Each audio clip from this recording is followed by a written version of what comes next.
A very good morning to all. I hope you all are doing good. So my name is Riya Pandey and I'm your business studies educator. And today we will discuss about the classification of commerce. Previously we have already discussed the functions of commerce. Now we'll discuss the classification of commerce, that is trade and aids to trade. So trade क्या होता है और aids to trade क्या होता है? Trade वो चीज होती है जहाँ पे आप trade means buying and selling of goods. ठीक है, goods और services का खरीदना बेचना, that is trade. और जो ट्रेडर होता है वो एज अ लिंक काम करता है between the manufacturer and the consumer. Trader का काम क्या होता है, वो क्या करता है, मैन्युफैक्चरर से गुड्स को खरीदता है और उसको कंज्यूमर तक पहुंचाता है। अगर ट्रेडर मान लो होता ही नहीं, ठीक है, तो मैन्युफैक्चरर को कंज्यूमर ढूंढना पड़ता जा जाके कि मेरे गुड्स कौन खरीदेगा, ठीक है, उनको जा जाके कंज्यूमर को ढूंढना पड़ता और कंज्यूमर को अगर कोई गुड्स चाहिए होता है वो जा जाके मैन्युफैक्चरर को ढूंढता, तो इसमें बहुत टाइम कंज्यूम होता, ठीक है। सो जब आप डिस्ट्रीब्यूशन चैनल पढ़ोगे ना, तो डिस्ट्रीब्यूशन चैनल में पहले गुड्स कहाँ तैयार होता है, इंडस्ट्री में, तो मैन्युफैक्चरर सबसे पहले आता है, उसके बाद आता है होलसेलर, होलसेलर्स के पास गुड्स जाता है, फिर उसके बाद रिटेलर के पास जाता है एंड रिटेलर से वो गुड्स जाता है फाइनल कंज्यूमर तक, ठीक है।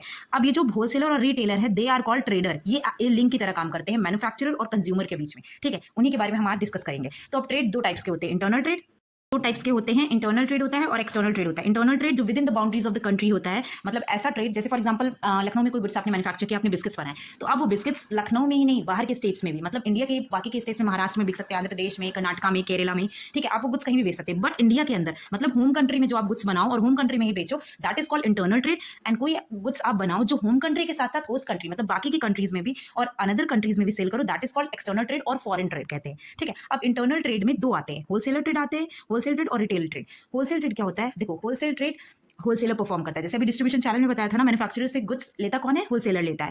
तो मैन्युफैक्चरर से गुड्स होलसेलर लेता है बल्क क्वांटिटी में, होलसेल ट्रेड जो करता है उसको होलसेलर कहेंगे, वो भी गुड्स को खरीदने और बेचने का काम करता है।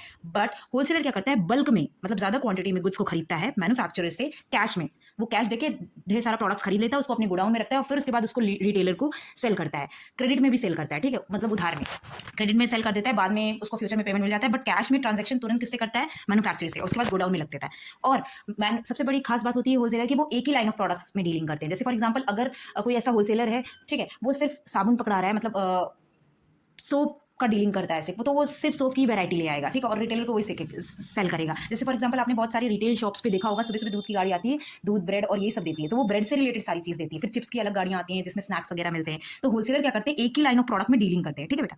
Second one is retailer. Retailer क्या करता है, रिटेल ट्रेड कौन करता है, रिटेल करता है, रिटेल भी गुड्स को खरीदने बेचने का काम करता है। ये क्या करता है, स्मॉल क्वांटिटीज में लेता है। अब होलसेलर के पास तो बहुत सारा गुड्स है, तो वो एक ही रिटेलर को सारा गुड्स थोड़ी दे देगा, उसके पास बहुत सारे रिटेल शॉप्स होते हैं, ठीक है। अब वो जाके थोड़ा थोड़ा सामान हर रिटेल शॉप्स को दे देता है, ठीक है। अब रिटेल स्मॉल क्वांटिटी में होलसेलर से गुड्स क्रेडिट पे लेता है और फिर वहीं पे आके कंज्यूमर सामान लेता है। आप कहाँ जाते हो, आप होलसेलर के पास थोड़ी आपको कोई सामान चाहिए होता है तो जाते हो, आप तो रिटेल शॉप्स पे जाते हो, आप तो दुकान पे जाते हो ना, तो दैट वो रिटेल शॉप्स ही होती हैं, तो वहां पे ही होलसेलर अपना सामान आके दे जाता है, ठीक है। सेकंड माना आता है एक्सटर्नल ट्रेड। एक्सटर्नल ट्रेड में देखो बेटा, जब आप एक्सटर्नल ट्रेड करते हो, बाहर की कंट्री में गुड्स को सेल करते हो, तो आपको कुछ कुछ डॉक्यूमेंट्स होते हैं जो आपको बनाने पड़ते हैं और उसका एक प्रोसीजर होता है जो आप आपका एक चैप्टर होगा यहाँ पे 11th क्लास में, एक चैप्टर है एक्सटर्नल ट्रेड और फॉरेन ट्रेड, इंटरनेशनल ट्रेड, ठीक है। तो उसमें आप ये चैप्टर पढ़ोगे, पूरा प्रोसीजर होता है जो एक बिजनेसमैन को फॉलो करना पड़ता है अगर उसे किसी बाहर की कंट्री में गुड्स को बेचना है, लाइसेंस वगैरह करवाना पड़ता है, ठीक है, कस्टम क्लियरेंस वगैरह होता है, तो बहुत सारी फॉर्मेलिटीज को फुलफिल करना पड़ता है, तब आप बाहर की कंट्री में गुड्स बेच पाते हो, ठीक है। अब एक्सटर्नल ट्रेड में तीन आते हैं, export trade, import trade and interport. Export trade मतलब बाहर की कंट्री में, मतलब किसी फॉरेन कंट्री में आप गुड्स बेच रहे हो, ठीक है।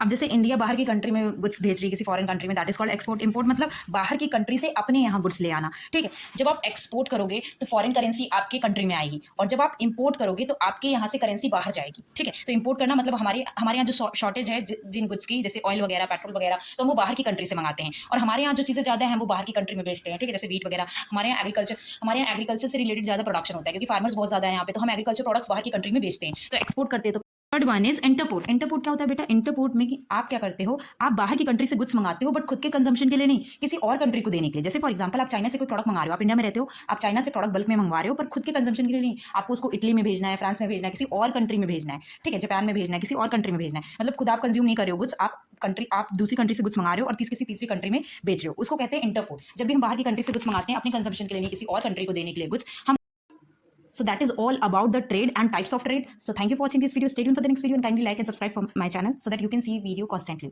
अब next video में हम लोग aids to trade और auxiliaries of trade पढ़ेंगे, ठीक है।